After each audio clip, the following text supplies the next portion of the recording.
Appropriate force کے استعمال کا تذکرہ کروں، اور دوسری جانب ہمارے کچھ دوستوں نے نیریٹو کے حوالے سے بھی اس پہ بات کی، تو اس پہ بھی کوشش کروں گا چند جملے عرض کرنے کی۔ جناب چیئرمین، ٹیررزم ایک نان سٹیٹ ایکٹرز کے تحت ایک نان سٹیٹ وارفیئر کا حصہ ہے۔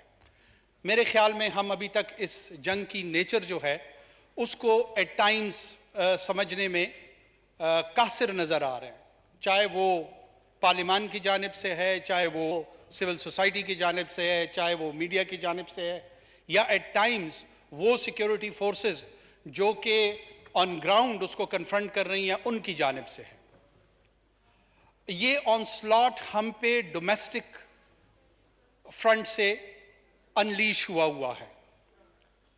جناب چیئرمین، ہندوستان ہم پہ حملہ آور نہیں ہوا، چائنا ہم پہ حملہ آور نہیں ہوا، افغانستان کی ریاست ہم پہ حملہ آور نہیں ہوئی، ایران کی ریاست ہم پہ حملہ آور نہیں ہوئی، نہ یورپین یونین نے برسلز میں ڈیسائیڈ کر کے میزائلز ہم پہ فائر کیے۔ یہ ہماری اپنی پاپولیشن کے سکیوڈ ویوز رکھنے والے چند عناصر ہیں جو نان سٹیٹ ایکٹرز کی صورت میں ہم پہ حملہ آور ہوئے، اور ہمارا رسپانس میکانزم جس کو ہم ریاست، یہ لفظ بار بار تواتر کے ساتھ ہم استعمال کرتے ہیں، بنیادی طور پہ ریاست کیا ہے؟ یہ اجماع ان افراد کا ہے جنہوں نے چند اداروں کے اختیار اور اقدار کو اپنے ہاتھ میں لیا ہوا ہے اور اس کو لیجٹمیسی حاصل ہے۔ اسی لیے قتل میں اور کیپٹل پنشمنٹ میں فرق رکھا گیا ہے، تفریق رکھی گئی ہے۔ جو کیپٹل پنشمنٹ ہے وہ ریاست کے بہاف پہ ایک ڈیو پروسیس کے تحت اس کو ایگزیکیوٹ کیا جاتا ہے، اور جو انڈیویجول اسی فزیکل ایکشن سے اگر اس قسم کا کانسیکوینس سامنے لے کر آتا ہے تو اسے ہم قتل گردانتے ہیں۔ اس رسپانس میکانزم میں ہمارے پاس سول لا انفورسمنٹ ایجنسیز تھی اور ہمارے پاس ایک کنونشنل ملٹری تھی۔ جناب اسپیکر، کنونشنل ملٹری کی ٹریننگ جو برٹش کلونیل لیگسی کے تحت 200 سال سے ہمارے پاس ملی اور پوسٹ انڈیپینڈنس 70 سال ہم نے اسے گروم کیا، وہ یوزولی کنونشنل وارفیئر کی تیاری میں تھی۔ وہ ٹیررزم کی تیاری میں ہم نے ان کو ان ٹرمز آف کیپیسٹی بلڈنگ اور ٹریننگ کبھی نہ رکھا نہ سمجھا۔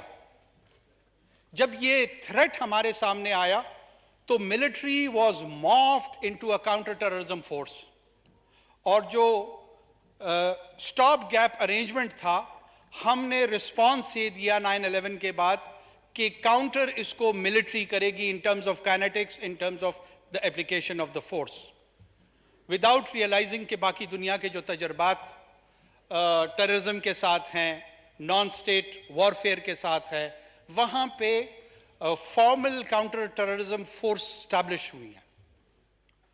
اس میں چونکہ ایک چیکرڈ ہسٹری ہے، پولیٹیکل ہسٹری ہے ہمارے ہاں، 3 مرتبہ ڈائریکٹ ملٹری رول رہا ہے اس ملک میں، اس لیے پولیٹیکل کلاس کا ویزا وی پاکستان کی سیکیورٹی اسٹیبلشمنٹ ایک مخصوص ویو جو کہ ایٹ ٹائمز ٹھیک بھی ہوتا ہے اور ایٹ ٹائمز اتنا درست نہیں بھی ہوتا، لیکن ایک کانٹیسٹنگ پوزیشن میں ضرور ہے۔ جب بھی ٹیررزم کی بات آتی ہے، جب بھی اس نقطے پہ گفتگو ہوتی ہے، مجھے ایز اے سٹیزن ایسے فیل ہوتا ہے کہ اگر ان کی کامیابی سیکیورٹی فورسز کی ہوتی ہے تو اپریسیشن جو مورال بوسٹر کی ضرورت ہوتی ہے وہ شاید اتنی نہیں ہوتی، اور ہم ایک دوسرے کے دھاک میں بیٹھے ہوتے ہیں جیسے دشمن کے صفوں میں ہوں، اور جو ہی ان کے ہاں کوئی کمی، کوئی ڈیفیشنسی جو کہ ہر جنگ کا حصہ ہوتا ہے، وہ اگر سامنے آئے، ایگزبٹ ہو، تو وی گلاٹ اوور دیٹ۔ ہم اسے کنسٹرکٹیو انگیجمنٹ کی بجائے، کنسٹرکٹیو کرٹیسزم کی بجائے ایٹ ٹائمز ہم اس کو اس سے انگریزی میں گلاٹ اوور ہی کہتے ہیں، اور مستفید تو خیر اس کی اردو نہیں ہوگی، لیکن ایک روحانی مسرت اس سے حاصل کرتے ہیں۔ یہ روحانی مسرت ہمیں مسئلے کے حل کی طرف نہیں لے جا رہی، یہ وقتی طور پہ باعث اطمینان تو ہو سکتا ہے، باعث حل نہیں ہے۔ جناب چیئرمین، اس فورم پہ ان کیمرہ سیشن کی بھی بات کچھ دوستوں نے، ہمارے سینئرز نے رکھی، ضرور ہونی چاہیے، تمام لوگوں کو بلانا چاہیے، لیکن یہ پریکٹس بھی کوئی نوویلٹی نہیں رکھتی ہے، یہ کوئی انوکھی بات نہیں ہے۔ یہ ماضی میں ان 2 دہائیوں میں کئی مرتبہ اس ایوان کے سامنے، اس معزز ایوان کے سامنے اس طرح کی بریفنگز ہوئی ہیں۔ میری اپنی ناچیز رائے یہ ہے کہ انوویٹو انداز میں، امیجنیٹو اپلیکیشن کے تحت اب اوپن مائنڈ کے ساتھ اس گفتگو کو کرنے کا وقت آ گیا ہے۔ کیا ملٹری کاؤنٹر ٹیررزم فورس کے طور پہ ہم نے اس کو اپلائی کرنا ہے اور مزید اس کا استعمال کرنا ہے؟ ایسے دورانیے میں اگر کوئی ایکسٹرنل ملٹری ایڈونچر ہوتا ہے ہمارے ایسٹرن سائڈ سے یا کسی اور طرف سے، ایسٹرن سائڈ سے زیادہ اس کی پریزمپشن ہوتی ہے، تو ایسی صورتحال میں ہم کیا کریں گے؟ اس وقت جس 2 فرنٹ ڈاکٹرائن سے ہم ڈرتے ہیں، کہیں ایسا نہ ہو کہ ہمارا ڈومیسٹک فرنٹ ہی سیکنڈ فرنٹ ثابت نہ ہو۔ میں اس کی سینسٹیوٹی کو مد نظر رکھتے ہوئے اس کو بہت زیادہ مفصل انداز میں بات نہیں کرنا چاہ رہا، لیکن اتنا اشارہ ضرور دوں گا کہ اس پہ کنسٹرکٹیو ڈیبیٹ کی اور کنسٹرکٹیو ڈائیلاگ کی اشد ضرورت ہے۔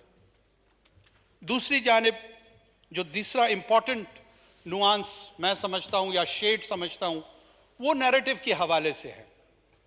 ہمارے کچھ دوستوں نے کل یہ کہا کہ جو مذہب کے ریپریزنٹیٹیو ہیں، جو نیریٹو مدارس میں پڑھایا جاتا ہے، بتایا جاتا ہے، وہ ریڈیکلائزیشن اور ایکسٹریمزم کو کاؤنٹر کرنے کے لیے شاید کافی نہیں ہے۔ جناب speaker, we need to delve in, ہمیں ڈگنگ کرنی پڑے گی اور اس مسئلے کی جو ڈائسیکشن ہے وہ آبجیکٹیولی کرنی پڑے گی۔ آپ کی توجہ چاہتا ہوں جناب اسپیکر۔ نیریٹو جتنا ایٹ لیسٹ ٹیررزم ہمارے ہاں یا وائلنس کو ہم فیس کر رہے ہیں، یہ ملٹی فیسڈ وائلنس ہے۔ میرے صوبے میں ایتھنک انسپائرڈ وائلنس موجود ہے، جس میں کسی ایک مخصوص قوم کو بنیاد بنا کر اس کی بنیاد پہ ایک مسلح تحریک اور جدوجہد کی جاتی ہے، اور باقی ماندہ پاکستان میں مذہب کی بنیاد پہ وائلنس کو پرپیٹریٹ کیا جاتا ہے۔ میں دونوں کی کاؤنٹر نیریٹو پہ ضرور بات کرنا چاہوں گا۔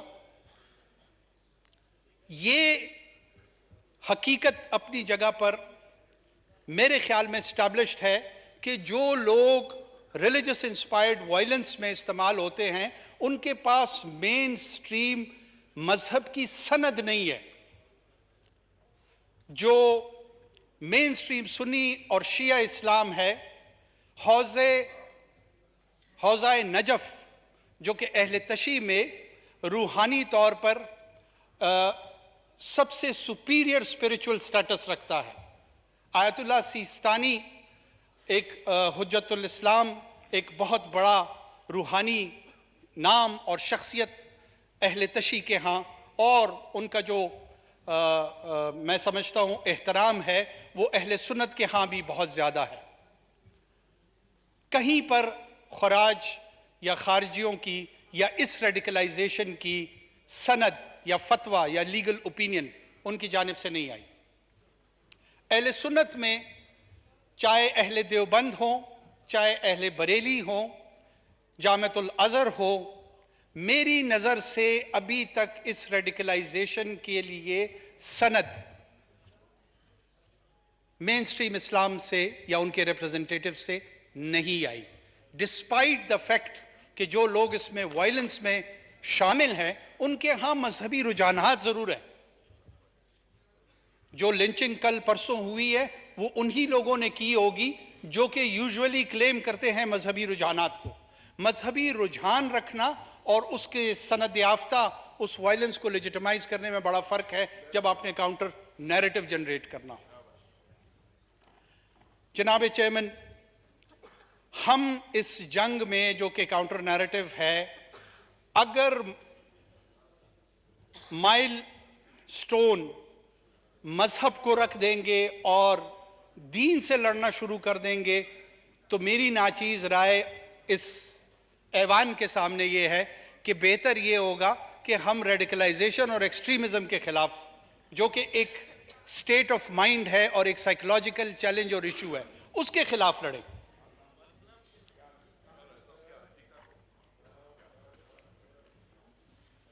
جناب اسپیکر،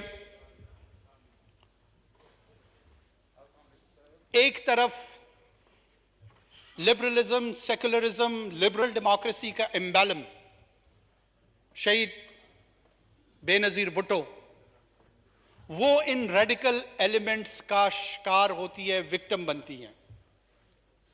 دوسری طرف شیخ الحدیث مولانا حسن جان، یہ دونوں کنٹراسٹ ہیں اپنے پولیٹیکل سپیکٹرم میں، اپنی پولیٹیکل ایگزیبیشن میں، اور جس سیاسی اشرافیہ کی وہ ترجمانی اور نمائندگی کرتے ہیں وہ بالکل پولز اپارٹ ہیں۔ مولانا حسن جان انہی ریڈیکلز کا نشانہ بنتے ہیں اور وہیں پر اس کے نتیجے میں شہادت کے مرتبے پہ فائز ہوتے ہیں۔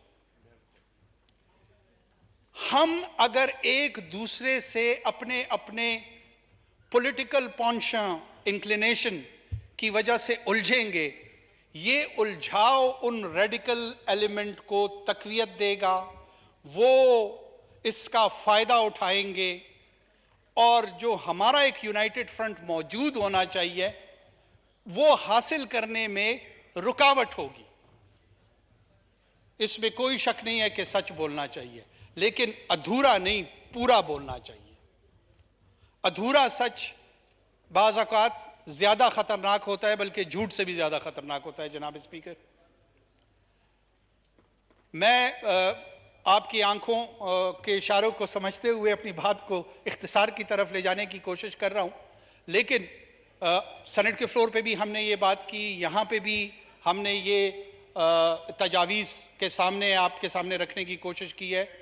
اس فلور پہ میرا مطالبہ ہوگا کہ کوئی ایسی باڈی کانسٹیٹیوٹ کی جائے جس میں پارلیمان کے اندر بڑے توانا آوازیں موجود ہیں۔ رضا ربانی صاحب یہاں پر ہے، مشاہد صاحب ہیں، قومی اسمبلی سے ایسے توانا آوازیں موجود ہیں، محسن داوڑ صاحب ہیں، بڑا فورسفل وائس ہیں، اور ایکیڈیمکس جو کہ ٹیررزم کو سمجھتے ہیں۔ صرف الزام لگانے سے کچھ نہیں ہوگا جناب اسپیکر۔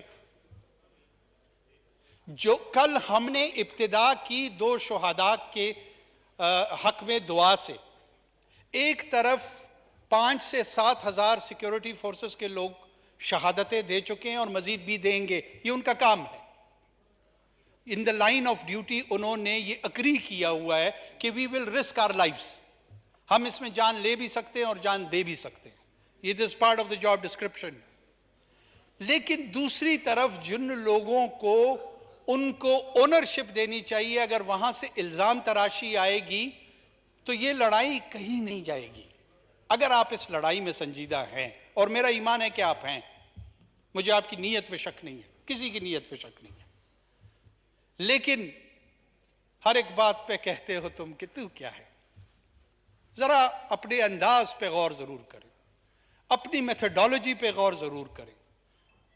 اس وشس سائیکل سے ہم اس لیے نہیں نکل پا رہے ہیں کہ نان سٹیٹ ایکٹرز کو جناب اسپیکر 2 ایڈوانٹیجز ہوتے ہیں، 2 پرنسپلز پہ وہ لڑتے ہیں۔ میرے آنریبل کولیگ نے کل کہا کہ ہم ہزاروں کی تعداد میں ہیں، لاکھوں کی تعداد میں، ان کو نومیریکل ڈس ایڈوانٹیج ہوتا ہے، تو وہ پرنسپل آف سروائیویبلٹی اور پرنسپل آف لیتھیلٹی، اس کی بنیاد پہ اپنی جنگی حکمت عملی مرتب دیتے ہیں۔ انہیں پتہ ہوتا ہے کہ آپ 6 لاکھ اور 7 لاکھ کی فوج کے حامی ہیں، پوزیس کرتے ہیں، آپ کے پاس لا انفورسمنٹ ایجنسیز اسی تعداد میں ہیں، وہ آپ کے مقابلے میں 3 سے 4 ہزار ہوتے ہیں، 6 ہزار ہوتے ہیں۔ وہ اس حقیقت کو مد نظر رکھتے ہوئے ہٹ اینڈ رن کی پالیسی اپناتے ہیں، جو میں بار بار اس نقطے کی طرف توجہ دلوانا چاہ رہا ہوں کہ ہمارا response mechanism conventional military fair کے تحت ٹینک چڑھانے سے شاید نہ ہو، ایریل بمبارمنٹ سے شاید نہ ہو، انفینٹری ڈپلوائے کرنے سے شاید نہ ہو، لیکن اسپیشلائز فورسز شاید اس کا آنسر ہو.